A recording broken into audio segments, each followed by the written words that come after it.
There are cars that are fast, cars that are rare, cars that are expensive.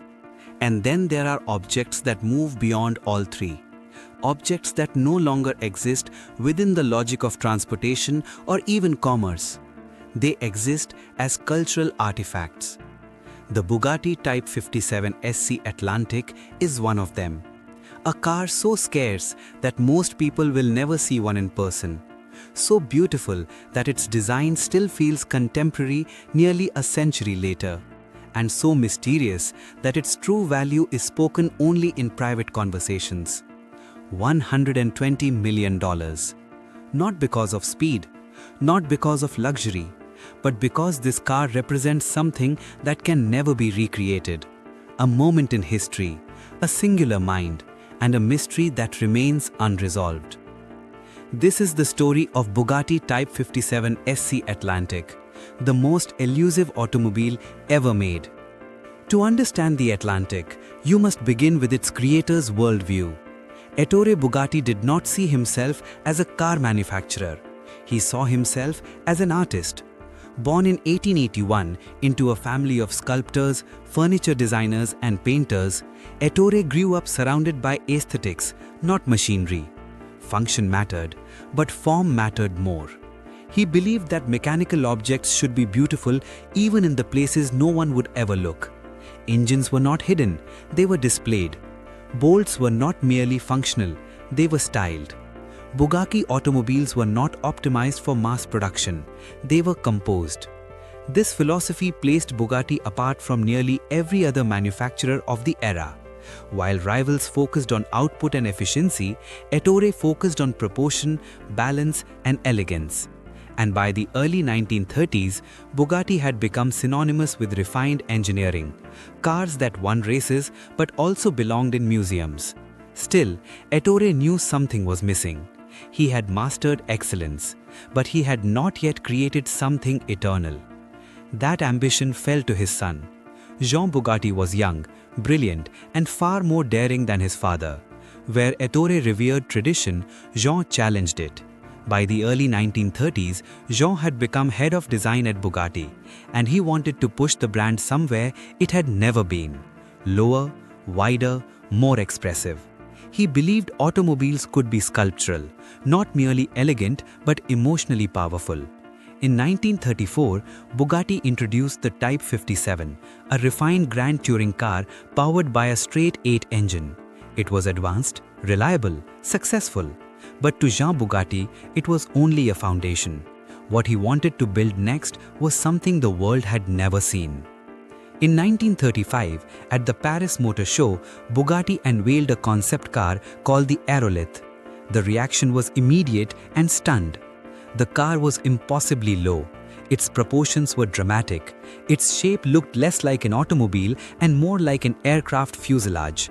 But the most striking feature was a raised seam running directly down the center of the body, secured with visible rivets. This was not decoration. The body was made from electron, an atmosphere-based alloy used in aircraft construction. Electron was incredibly light but dangerously flammable. It could not be welded.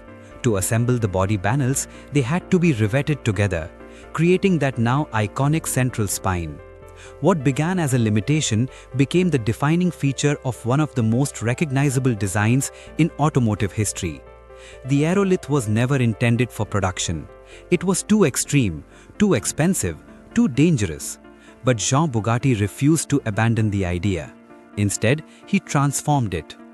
In 1936, the Bugatti Type 57 SC Atlantic was born. The production version abandoned electron for aluminium, but retained the riveted spine as a design statement. It was unlike anything on the road. The Atlantic sat extraordinarily low, lower even than many racing cars of the era. Its wheels were pushed to the edges of the body. Its roofline flowed in a continuous arc.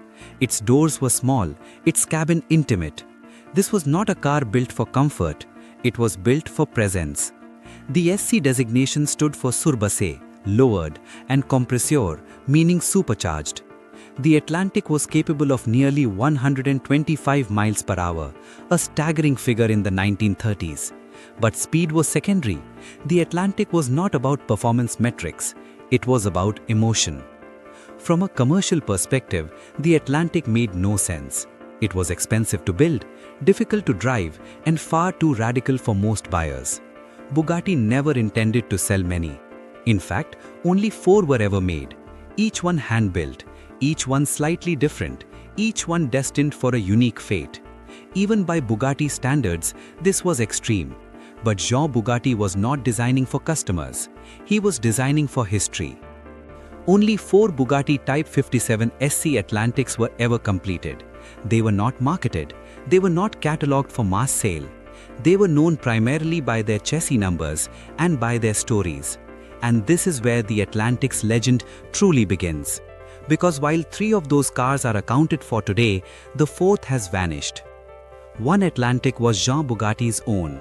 It was his personal vehicle, the purest expression of his vision. He refined it constantly, tweaking proportions, adjusting details.